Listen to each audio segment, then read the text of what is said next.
Before we begin, dear seeker, let us pause for a moment and ask a simple but powerful question.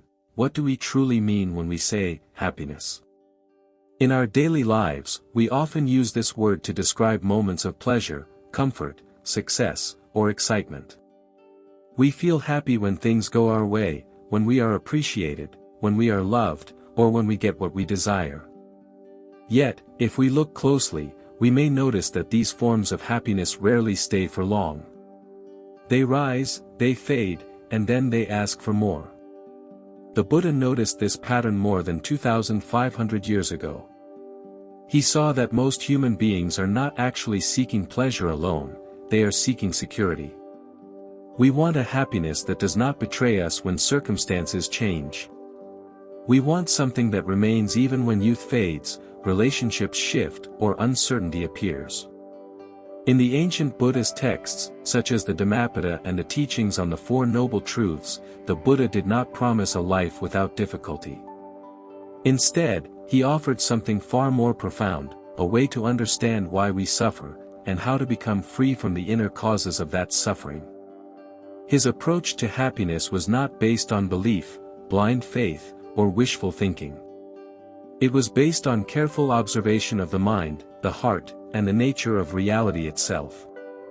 In this video, we will gently explore the Buddha's answer to real happiness through 6 carefully guided sections. We will look at why ordinary happiness feels unstable, how craving creates stress, and how ethics, meditation, and wisdom lead to a deeper peace. You do not need to be a Buddhist to benefit from these teachings. You only need the sincere wish to understand yourself and to live with a little more clarity and kindness. Let us now begin this journey together. Why ordinary happiness slips away. Dear seeker, let us begin by observing something very simple, yet very important. Most of what we call happiness depends on something outside of us. We feel happy when we are praised, when we succeed, when we are loved, when we feel safe, or when life gives us what we want. These moments can be beautiful and meaningful, and the Buddha never denied their value. However, he asked us to look a little deeper and notice something subtle: they do not last. In the Buddhist teachings, this quality of change is called anicca, or impermanence. Everything that arises must also pass away: our moods, our relationships, our possessions, and even our bodies. Because ordinary happiness is tied to these changing conditions, it cannot remain stable. When the condition changes, the happiness changes with it. This is why pleasure so often turns into anxiety. When we get something we love, the mind quickly begins to worry about losing it. When we achieve something, we begin to fear failure. Even joyful moments carry a quiet tension, because somewhere inside we know they cannot stay exactly as they are. The Buddha observed that we are not only enjoying pleasant experiences, we are also clinging to them. We want them to last, to define us, and to protect us from uncertainty. But when we cling to what is unstable, we place ourselves in conflict with reality. This conflict is what creates inner stress, even in the middle of pleasure. So the Buddha did not say that pleasure is wrong. He simply pointed out that it cannot be the foundation of lasting peace. True happiness, he taught, must come from a place that is not constantly being shaken by change. And discovering that place begins with seeing clearly why ordinary happiness is never quite enough. What the Buddha meant by suffering, dukkha. Dear seeker, when people first hear that the Buddha taught about suffering, they sometimes imagine a dark or pessimistic philosophy. But the Buddha was not trying to make life seem bleak. He was doing something far more compassionate. He was naming a problem that all of us quietly experience but rarely understand. He called this problem dukkha. Dukkha does not mean only physical pain or obvious sorrow. It also includes the subtle dissatisfaction that lives beneath even our pleasant moments. For example, when something good happens, we enjoy it, but part of us worries about when it will end. When we achieve a goal, there is a brief sense of satisfaction, followed by a new desire.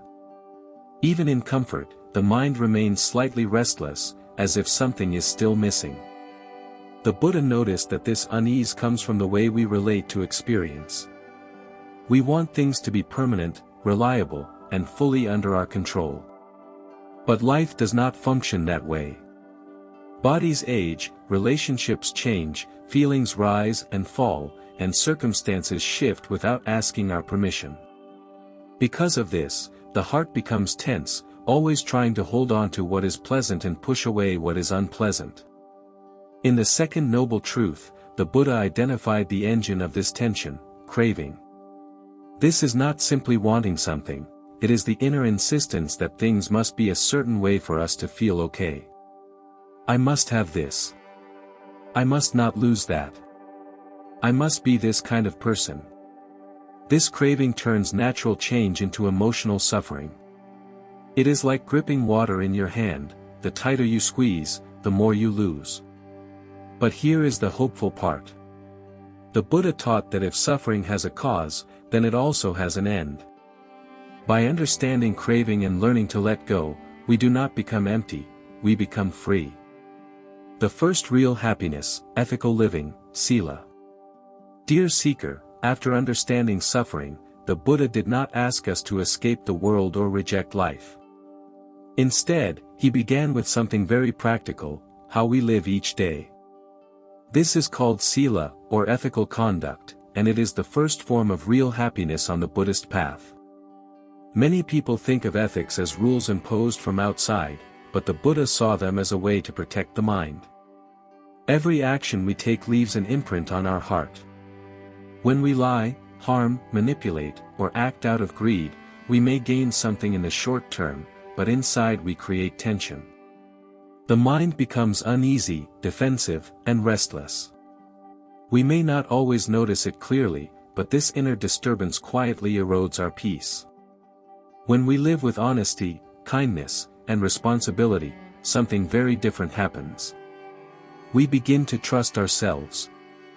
We do not have to remember who we deceived or what we hid. Our relationships become simpler. Our sleep becomes deeper. This quiet sense of inner integrity is already a form of happiness. The Buddha taught that a person who lives ethically experiences fewer regrets and less fear. Such a person does not constantly worry about being exposed or causing harm. This creates a stable foundation for the mind.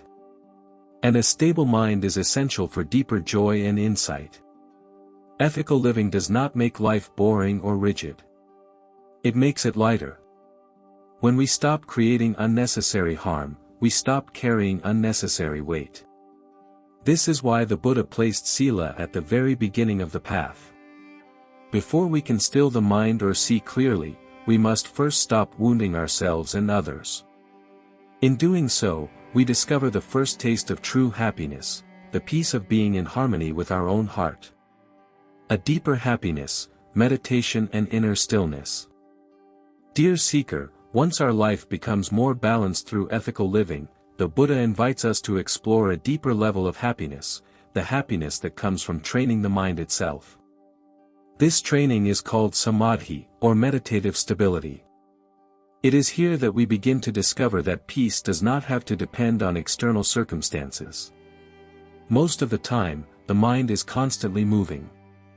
It runs toward what it wants and away from what it fears. Even when we are sitting quietly, thoughts, memories, worries, and plans continue to arise. This restless movement prevents us from feeling truly at ease. The Buddha compared this state to a lake stirred by wind.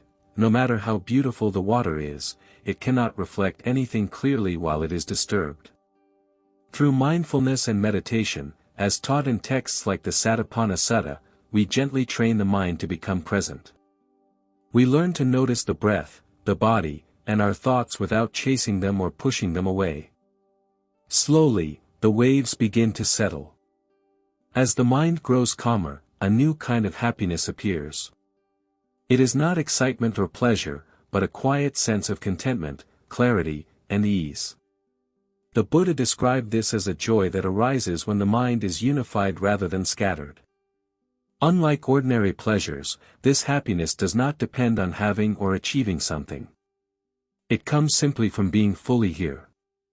With continued practice, this inner stillness deepens. The heart becomes less reactive, less hungry, and less afraid. We begin to realize that we do not need to escape the present moment to feel okay. This meditative happiness is a powerful turning point on the path. It shows us directly that letting go of craving does not lead to emptiness, it leads to peace. And from this peaceful mind, true wisdom can begin to grow. The turning point, wisdom that ends clinging, panna. Dear seeker, meditation brings calm, but the Buddha taught that calm alone is not enough to bring lasting freedom. For suffering to truly end, the mind must also see clearly. This clarity is called panna, or wisdom, and it is here that the deepest transformation begins. The Buddha invited us to look directly at our experience and notice three fundamental truths: impermanence, anicca, unsatisfactoriness, dukkha, and not self, anatta.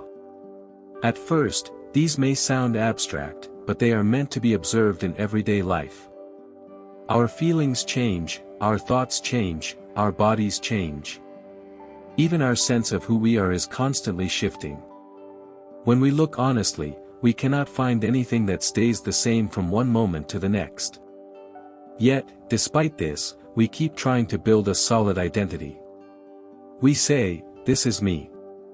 This is mine. This is who I am." And we cling to these ideas as if they could protect us from change. The Buddha taught that this clinging is the root of suffering.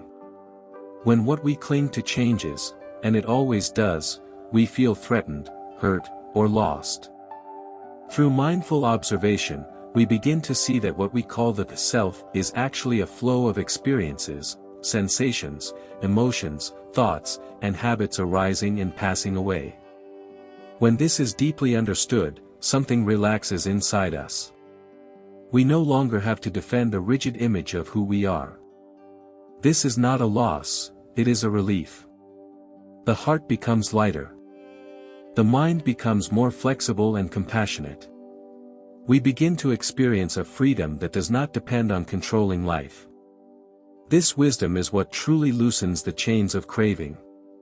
And as clinging fades, a deeper and more stable happiness begins to shine through. The highest happiness, freedom, nibbana. Dear seeker, all the Buddha's teachings ultimately point toward one profound truth: the highest happiness is freedom.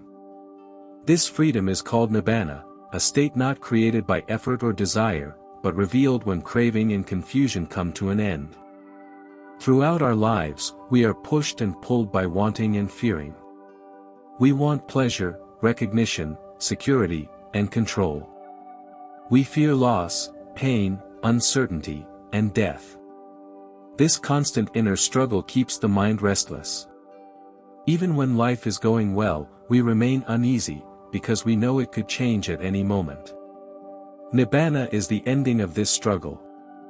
It is not a place we go to, and it is not a mood that comes and goes. It is the deep peace that remains when the mind no longer clings.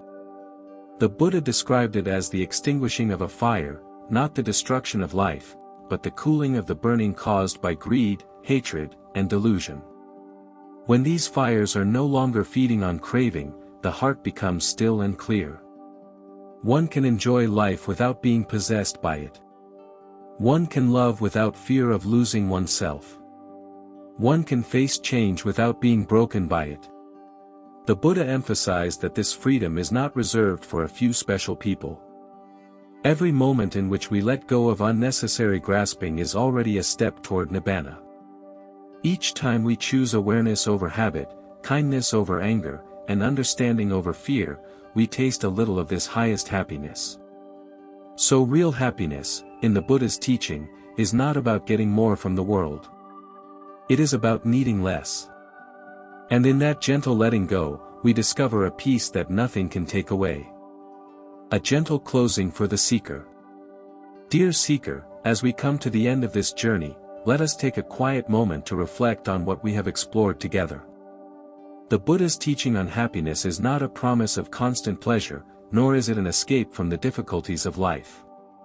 Instead, it is an invitation to live with greater clarity, kindness, and freedom. It shows us that true happiness does not come from holding on more tightly, but from learning how to let go wisely. We have seen that ordinary happiness depends on conditions that change. We have learned how craving turns this natural change into suffering. We have also discovered that by living ethically, training the mind, and seeing reality clearly, a deeper and more stable peace becomes possible. Each step on this path is already a form of happiness, because each step reduces conflict within the heart. The Buddha never asked us to believe blindly. He asked us to observe our own experience. When we notice how grasping creates tension and how letting go brings ease, we are beginning to understand his teaching directly. This understanding is not something distant or mystical, it grows quietly in everyday moments, in the way we speak, the way we act, and the way we meet our own thoughts and emotions. If you wish to continue, you do not need to change your life all at once. Begin with one gentle step. Perhaps it is being more mindful of your breath. Perhaps it is choosing kindness when anger arises. Perhaps it is simply pausing before reacting. Each of these small acts plants a seed of freedom. May this teaching guide you not toward becoming someone else, but toward being more fully at peace with who you already are. Thank you for walking this path, even for a few moments. May you be safe. May you be calm. May you discover real happiness.